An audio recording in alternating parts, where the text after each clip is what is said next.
President Bola Ahmed Tinubu to increase health allocation to 10% of total budget.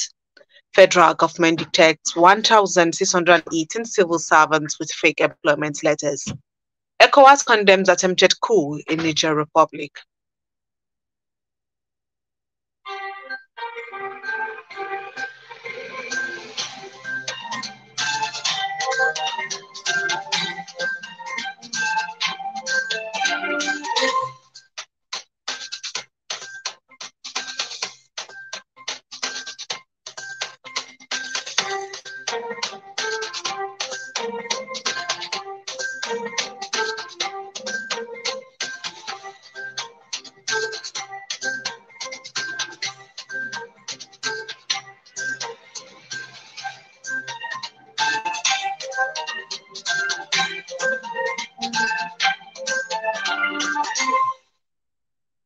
Today is 8th Muharram 1445 after the Hijrah of the Prophet Muhammad sallallahu alaihi wasallam, which is equivalent to 26th July 2023.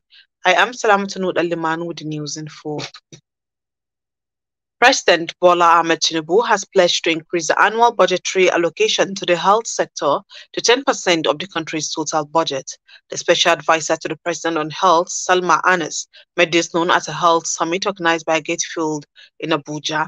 Ms. Anas said health and financing for health are priorities for the Mr. Tinubu-led administration. Hence, the move to increase the sector's annual allocation. She decreed the low budgetary allocation to the sector, which she said currently stands at about 5%. She added that there is also the possibility of an additional increment if the allocation is managed judiciously. For the first time in Nigeria's health funding history, over 1 trillion naira was allocated to the sector in the 2023 budget. This amounts to 5.75% of the 2023 total budget. The presidency has debunked rumors that the federal government increased tuition fees in its universities, explaining that government has not even introduced a tuition fee in any of the institutions. There have been serious public agitation over the decisions of some federal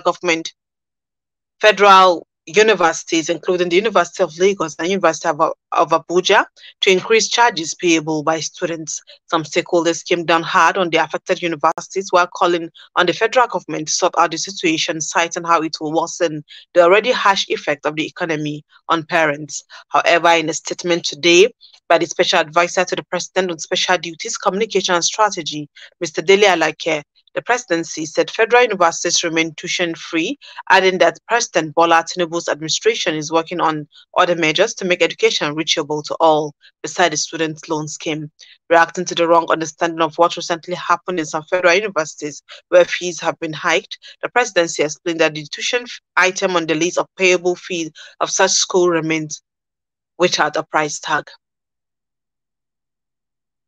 The federal government says it has detected 1,618 civil servants with fake employment letters in its effort to block leakage and incessant infiltration of ghost workers in the civil service. This was disclosed by the head of service of the Federation, Folashade Emesan, while speaking during a media parley ahead of the 2023 Civil Service Week.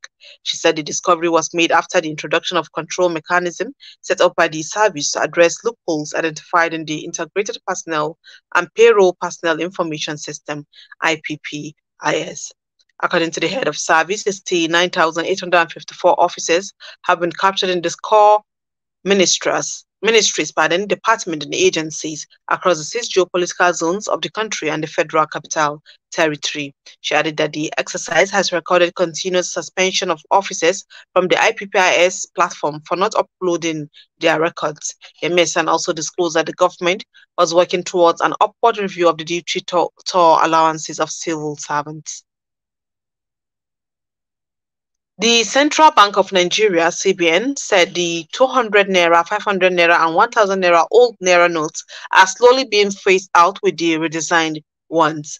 Acting CBN Governor Folashudon Shinobi made this known on Tuesday after the Apex Bank's Monetary Policy Committee meeting in Abuja. The CBN also increased the monetary policy rate, which measures interest rate from 18.5% to 18.75%. Shinobi said there is an optimal level of currency in circulation, and what is being done at the moment is replacing worn-out notes with new ones. Last October, now suspended CBN Governor Godwin Emefiele announced plans to redesign the three highest Naira bills and asked Nigerians to deposit their old note before January 31st, 2023, when they could cease to be legal tender. The Economic Community of West African States has condemned in strong terms attempted coup that in Niger. In a statement posted on its website, the regional body called on the coup plotters to free the democratically elected president, Mohamed Bazoum.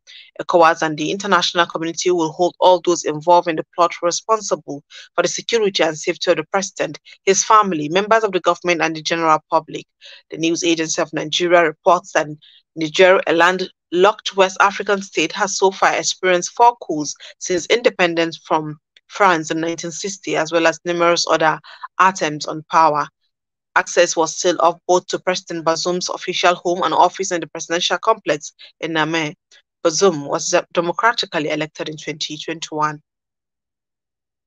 President Bola Ahmed Tinubu has described as unacceptable the attempt coup in Niger Republic today by yet to be identified military men.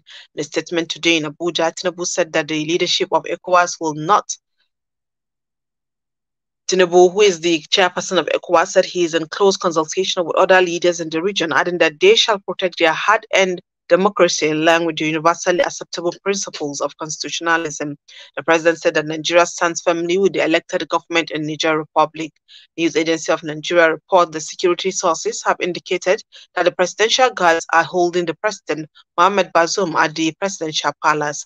It said that access to the palace for officials of the facility had also been blocked by military vehicles in the capital city, Niamey. NAN also reported that the country's last coup occurred in February 2010, overthrowing then-President Mamadou Tandja. However, there was an attempted putsch on March 31st, 2021, just 2 days before Bazoum's inauguration, according to a security source at the time. Several people were arrested, including the suspected ringleader, an Air Force captain named Sani Gwarauza. Jigawa State Governor Malam Umar Namadi received a delegation from the Bank of Industry. The delegation was led by the bank's executive director, Northwest Suleiman Umar. Umar said they were in the state as part of the process of settling up their office in Jigawa State. Suleiman Umar added that the process will go a long way in making it easier for the state's SMEs to access the bank's facilities within their environment. While responding, Jigawa State Governor Umar Namadi thanked the bank for taking the decision to establish a presence in the state. He pledged that the government will provide a space for the setting of the office in Dutse. Namadi said that being an agricultural state, Jigawa stood a chance to benefit from many of the agriculture-related facilities provided by the bank. The news is coming to you from the studios of Sawaba Radio. More is after this short break. Stay tuned.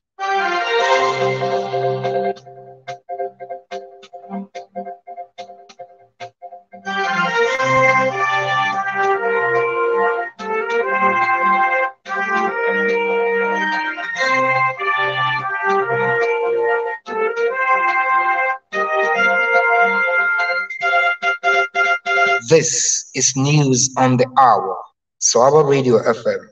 Stay tuned. Welcome back. Here still onto the services of Sawaba Radio 104.9 Hadija. Farmers in Jigawa State have cried out for help over the recent invasion of koala birds into their farms. There are reports that koala birds invaded most rice farms in the state, destroying farm produce. Some of the rice farmers told Sawaba FM that the invasion of the koala birds has threatened farm yield.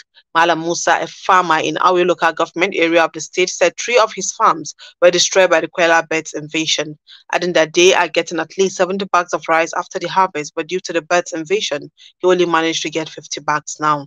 Idris Kamili, a rice farmer in Awi local government, said farmers have to adopt the traditional means to minimize the birds' attack. He said they are using local fish catching nets to minimize the birds' attack, which normally occurs early in the morning. They, however, urged the federal and Jigawa state government to, as a matter of urgency, fumigate farms in our local government area and other local government across the state. The permanent secretaries in Jigawa State have been directed to instill discipline in the state civil service to bring the system to its standard form. The directive came when Governor Umar Namadi was speaking after he swore in 6 newly appointed permanent secretaries to fill the existing vacancies in the state civil service. The governor also charged them to work hand in hand with their commissioners through his 12-point agenda for the betterment of Jigawa State populace. Correspondent Zakif Abdullah Dago have more on this. While congratulating the newly appointed permanent secretaries, the governor reminded them of the task ahead of them, indicating that as permanent secretaries, they are the chief accounting officers of their respective ministries, and they should ensure that they work with all sense of responsibility to ensure that the government has fulfilled its campaign promises to the people of Jigawa State. Let me remind you that we have a 12-point agenda which we have handed over to each of the commissioners. And I expect each of the commissioners to share this 12-point agenda with you. The 12-point agenda are articulated activities which were drawn based on our experience for the service we rendered in Jigawa State for the last 8 years. And they are meant to improve the life of the people of Jigawa State. We are committed to the execution of those agendas. As you come on board as permanent secretaries, you will also be held accountable if there is any breach in the execution of those agendas. He appealed to them to acquaint themselves with his 12-point agenda for the success of his administration.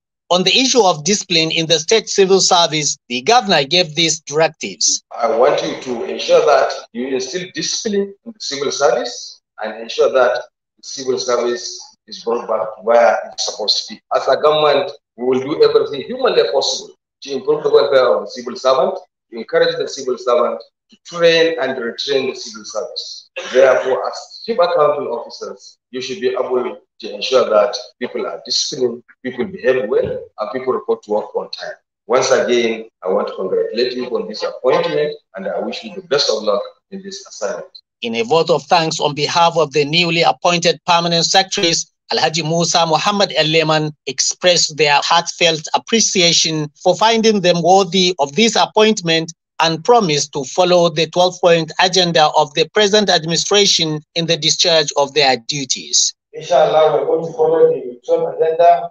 We're going to mark all the 12 agenda to work hand in hand with all the commissioners so that we bring the state together and achieve all what the Excellency wants to achieve in this 12 agenda. The 6 permanent secretaries who were sworn in today include Alhaji Musa Muhammad El-Leman, Alhaji Muhammad Mahmoud Dawaki, Alhaji Abdul Ibrahim, Alhaji Isyaku Shehu. Others are Alhaji Ibrahim Adamu and Dr. Abdullahi Umar Namadi in Duse. I'm Zalikifil Abdullah Dogu, Sawaba Radio. Thank you, Zakifil, for that.